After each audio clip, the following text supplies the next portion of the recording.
សួស្តីបងប្អូនអរគ្នាសូមស្វាគមន៍ចូលមកកាន់ Channel របស់ខ្ញុំម្សាទៀតថ្ងៃនេះដែរខ្ញុំមានវីដេអូមួយចង់និយាយទៅកាន់បងប្អូនអរគ្នាដែលទើបតែចាប់ផ្ដើមថ្មីក៏ដូចជាបងប្អូនដែលធ្វើហើយមិនទាន់បានប្រាក់ចំណូលអីច្រើនពី YouTube អីអញ្ចឹងណាឬក៏យើងហៅថាមិនទាន់ជោគជ័យអញ្ចឹងតើភាពជោគជ័យនឹងគេកំណត់ទៅត្រឹមណាស្អីទៅជាភាពជោគជ័យបងប្អូនខ្លះគាត់រកប្រាក់ចំណូលបានមួយខែ500 300 1000ប៉ុន្តែនៅពេលដែលសួរគាត់មានអារម្មណ៍ថាគាត់អត់ទាន់ជោគជ័យតែបងប្អូនផ្សេងទៀតគាត់ខំធ្វើបាន4000ម៉ោងហើយនឹង1000 Subscribe ហ្នឹងពេលខ្លះគាត់មានអារម្មណ៍ថាគាត់ជោគជ័យហើយចំពោះ YouTube ហ្នឹងហើយបងប្អូនខ្លះទៀតទាល់តែគាត់រកបានមួយថ្ងៃហ្នឹងរាប់រយដុល្លារមួយខែហ្នឹងរាប់ពាន់រាប់ម៉ឺនដុល្លារវាដូចជាការប្រកួតប្រជែងមួយអញ្ចឹងណាឧទាហរណ៍ថាខ្លួនឯងរកបានមួយខែ1000ប៉ុន្តែអ្នកស្គាល់គ្នានឹងរកបាន2000 3000ឬក៏ចំនួនលើសហ្នឹងវាបែរជាកើតចិត្តមិនសប្បាយរីករាយអីអញ្ចឹងទៅហើយមានអារម្មណ៍ថាខ្លួនឯងអត់ជោគជ័យអញ្ចឹងតើការជោគជ័យរបស់ YouTube ហ្នឹងវាកំណត់ដោយត្រឹមណាមានព្រំដែនត្រឹមណាដែលយើងហៅថាជោគជ័យពួកគាត់ដែលមានអារម្មណ៍ថាជោគជ័យអាហ្នឹងវាមិនខុសទេដោយសារតែម្នាក់មានគោលបំណងក៏ដូចជាទិសដៅហ្នឹងផ្សេងគ្នាប៉ុន្តែអ្វីដែលសំខាន់នោះថាតើពួកគាត់បានកំណត់គោលដៅរបស់គាត់ហើយឬនៅឬក៏គាត់គ្រាន់តែចង់បានច្រើនដោយមិនមានការកំណត់ដែលយើងហៅថាអត់មានព្រំដែនណាអញ្ចឹងថ្ងៃនេះដែរខ្ញុំមកនិយាយពីអ្វីដែលខ្ញុំកំពុងតែធ្វើនិងអ្វីដែលខ្ញុំកំណត់ថាតើអ្វីទៅជាភាពជោគជ័យរបស់ខ្ញុំជាមួយនឹងការរកលុយពីអ៊ីនធឺណិតជាពិសេសគឺ YouTube តែម្ដងអញ្ចឹងចំណុចទី1របស់ខ្ញុំហ្នឹងគឺខ្ញុំអត់បានកំណត់ថាតើតើខ្ញុំនឹងមានលុយ2000 3000ឬក៏លើសនឹងទេក្នុងមួយខែដែលហៅថាជោគជ័យនោះសម្រាប់ខ្ញុំគឺវាតិចតួចមែនតើដោយផ្ដោតទៅលើតែការរកប្រាក់ចំណូលរបស់ខ្ញុំហ្នឹងដោយដូចថាឲ្យស្មើជាមួយនឹងប្រាក់ខែដែលយើងធ្លាប់ទទួលបានពីមុនណាដោយខ្ញុំបានប្រៀបធៀបទៅលើប្រាក់ខែគោលដែលយើងធ្លាប់ធ្វើការនៅរោងចក្រអីអញ្ចឹងទៅអញ្ចឹងប្រាក់ខែគោលនៅរោងចក្រហ្នឹងបច្ចុប្បន្នថាដូច$200ជាងអញ្ចឹងណាអញ្ចឹងនេះគឺជាការដែលកំណត់គោលដៅរបស់ខ្ញុំគឺជាគោលដៅរបស់ខ្ញុំគឺស្មើជាមួយនឹងប្រាក់ខែដែលកំណត់ដូចថានៅក្នុងរោងចក្រអីអញ្ចឹងទៅអញ្ចឹងខ្ទង់$200អីជាងប៉ុណ្ណឹងហេតុអីបានខ្ញុំកំណត់ត្រឹមតែប៉ុណ្ណឹងគឺដោយសារតែខ្ញុំផ្ទាល់មិនមែនជាអ្នកដែលរៀននៅហើយក៏ធ្វើការបានប្រាក់ចំណូលខ្ពស់ដែរជាក់ស្ដែងខ្ញុំរកប្រាក់ចំណូលបានតិចតាមរយៈការដោះដូរទៅធ្វើការដោយដោះដូរជាកម្លាំងអញ្ចឹងណាអញ្ចឹងយើងស៊ាំជាមួយនឹងអ្វីដែលយើងកំពុងតែរកមកយើងចេះត្បិតត្បៀតនៅប្រាក់ចំណូលប៉ុណ្ណឹងប៉ុន្តែមួយយើងធ្វើការពេញម៉ោងដើម្បីទទួលបានប្រាក់ចំណូល$200ជាងហើយយើងត្រូវចំណាក់ស្រុកក៏ដូចជាចំណាយទៅថ្លៃបន្ទប់ជួលទឹកភ្លើងអីផ្សេងទៀតប៉ុន្តែបើសិនជាយើងរកលុយបាននៅជាមួយ YouTube តម្លៃប៉ុណ្ណឹងដែរយើងអាចនៅផ្ទះបានដោយមិនចាំបាច់ចាយទៅលើថ្លៃបន្ទប់ទៅលើថ្លៃស្អីផ្សេងទៀតអញ្ចឹងទៅនៅពេលដែលយើងរស់នៅនៅទីក្រុងឬក៏កន្លែងដែលយើងធ្វើការអញ្ចឹងណាដើម្បីចំណាក់ស្រុកទៅធ្វើការអញ្ចឹងយើងកាត់បន្ថយចំណាយបានមួយចំនួនអញ្ចឹងទៅយើងនៅស្រុកនៅអីពេលខ្លះយើងអាចបន្លែបកាអីតិចតួចយើងអាចផ្សាយផ្សំរកមកធ្វើជាម្ហូបអាហារបានអញ្ចឹងយើងអាចកាត់បន្ថយចំណាយបានហើយអញ្ចឹងនេះគឺជាចំណុចទី1ដែលខ្ញុំកំណត់នោះគឺថាឲ្យស្មើជាមួយនឹងប្រាក់ចំណូលដែលយើងធ្លាប់ធ្វើការពីមុនខ្ញុំកំណត់ត្រឹមតែជាប្រាក់ខែគោលដែលធ្លាប់ធ្វើការនៅរោងចក្រអញ្ចឹង200ជាងហើយឥឡូវថាកំណត់ថាត្រឹម$250ចុះអញ្ចឹងគឺជាចំណុចទី1នៃភាពជោគជ័យរបស់ខ្ញុំសម្រាប់រកលុយជាមួយនឹងអ៊ីនធឺណិត ជាពិសេស YouTube នឹងត្មងដែលអាចរកប្រាក់ចំណូលប្រចាំខែហ្នឹងគឺ$250អាហ្នឹងខ្ញុំថាប៉ុណ្្នឹងចុះណាហើយមិនមែនមានតែចំណុចទី1ហ្នឹងគឺថាគឺជាភាពជោគជ័យទេសម្រាប់ខ្ញុំវាមានលើសពីហ្នឹងដោយសារតែវាមានចំណុចផ្សេងទៀតដែរដោយសារតែយើងត្រូវធ្វើវីដេអូដែរដើម្បីតម្រាំបានប្រាក់ចំណូលមួយខែ$200-300ហ្នឹងដើម្បីគ្រប់ចំនួនអ្វីដែលយើងចង់បានណាខ្ញុំមិនទាមទារឲ្យមានអ្នក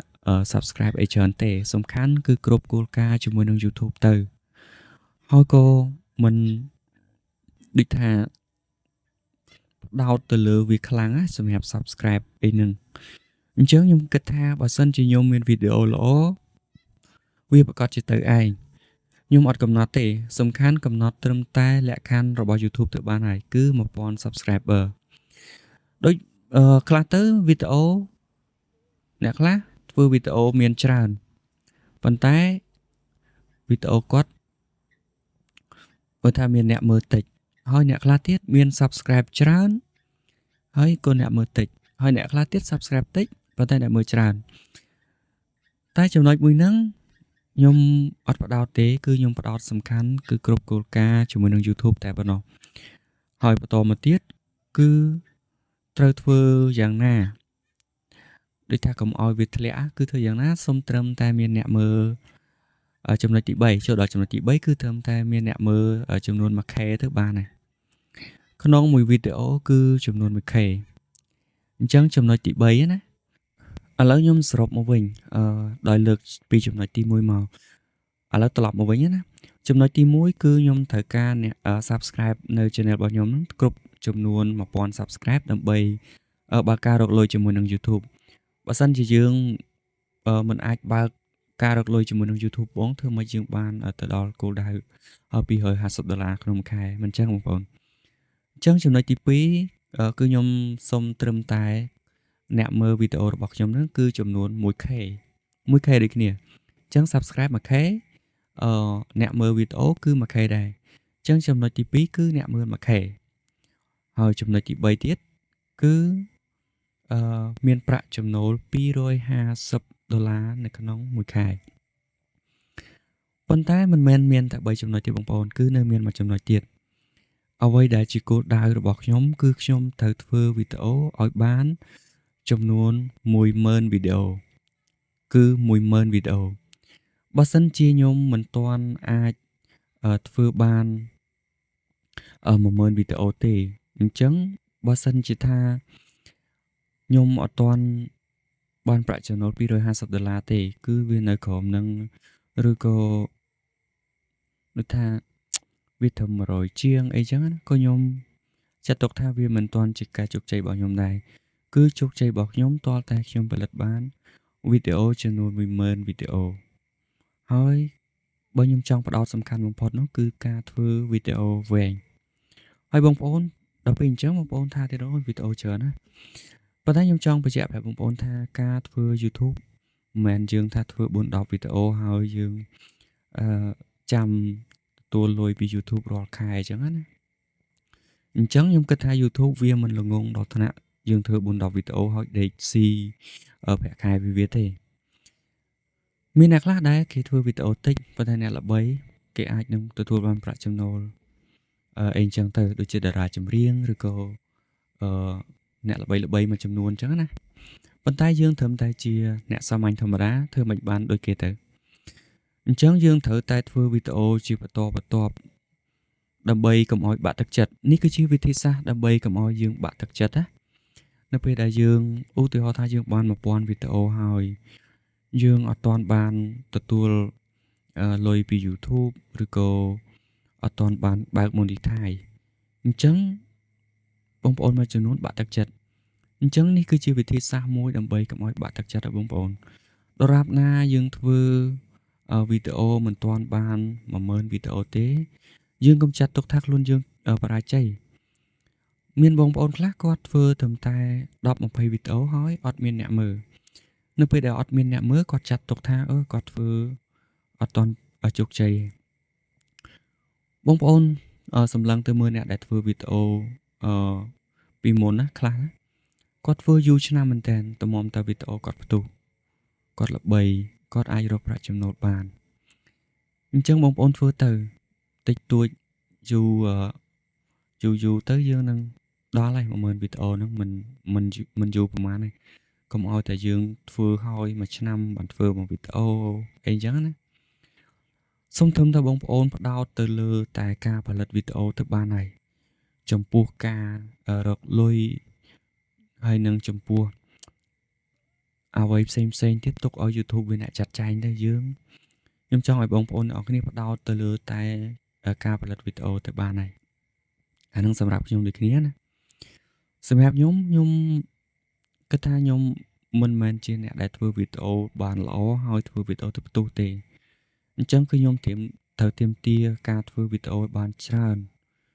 ប៉ុន្តែច្រើនហ្នឹងមិនមែនចេះច្រើនថាអត់គុណភាពទេខ្ញុំចង់បង្កើតវីដេអូដែលមានគុណភាពដូចគ្នាហើយគឺជាប្រភេទវីដេអូ original អត់យកវីដេអូរបស់គេទេអញ្ចឹងតែធម្មតាយើងថាយើងជាអ្នកបង្កើតវីដេអូរកលុយពីអ៊ីនធឺណិតមិនមែនយើងរកលុយតែពី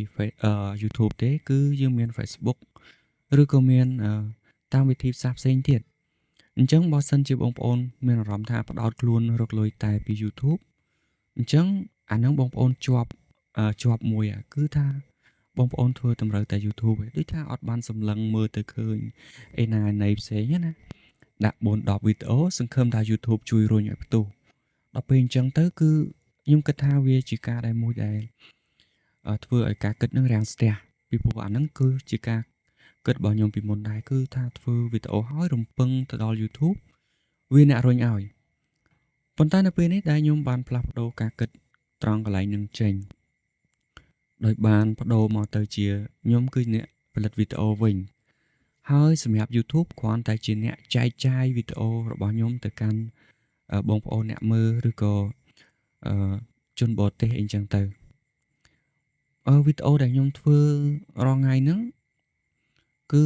មានទាំងវីដេអូខ្មែរហើយនិងវីដេអូឲ្យបរទេសមើលអញ្ចឹងខ្ញុំមាន channel ផ្សេងគ្នាអញ្ចឹងប៉ុន្តែសប្តាហ៍ហ្នឹងខ្ញុំរកលុយអត់ទាន់បានច្រើនទេហើយបច្ចុប្បន្នខ្ញុំក៏នៅធ្វើការស៊ីប្រាក់ខែដូចគ្នាដែរខ្ញុំឆ្លៀតធ្វើលេងទៅខែឡូថា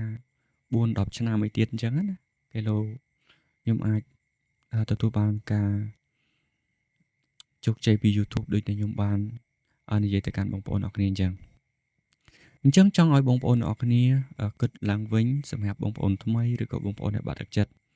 ដែលបានមើលមកដល់ត្រង់ចំណុចនេះណាដែលបានស្ដាប់មកដល់ត្រង់ចំណុចហ្នឹងអញ្ចឹងបងប្អូនគិតមើលឡើងវិញទៅបងប្អូនកុំលុបលុនអីធ្វើតាមដំណើរទៅកុំឆង់ឆាប់បានពេកគឺថាបងប្អូនអាចដួលតាមផ្លូវឯដើរបានវែងឆ្ងាយទេអញ្ចឹងសឹមទៅអ្នកណាដល់ណាដល់ទៅអ្នកណាដល់ណាដល់ទៅយើងធ្វើតាមសមត្ថភាពរបស់យើងទៅព្យាយាមឲ្យល្អបំផុតទៅធ្វើវីដេអូឲ្យល្អឲ្យមានគុណភាពបំផុតតាមតែយើងអាចធ្វើបានណាអញ្ចឹងកុំអាលតន់ប្រៀបធៀបជាមួយនឹងអ្នកដទៃអ្វីដែលសំខាន់របស់យើងបងប្អូនអាចកំណត់របៀបរបស់ខ្ញុំក៏បានដោយបងប្អូនបន្ថយមកពី10000វីដេអូមកសល់តែ1000អីអញ្ចឹងណាអញ្ចឹងខ្ញុំគិតថាត្រឹម1000វីដេអូល្មមដែលបងប្អូនអាចកំណត់ទៅដើម្បីកុំឲ្យខ្លួនឯងឆាប់បាត់ទឹកចិត្តណាដូចថាបងប្អូនខ្លះដូចខ្ញុំបានលើកឡើងអញ្ចឹងថាធ្វើត្រឹមតែ4-10វីដេអូគាត់ក៏អត់មានអ្នកមើលអញ្ចឹងគាត់មានអារម្មណ៍ថាគាត់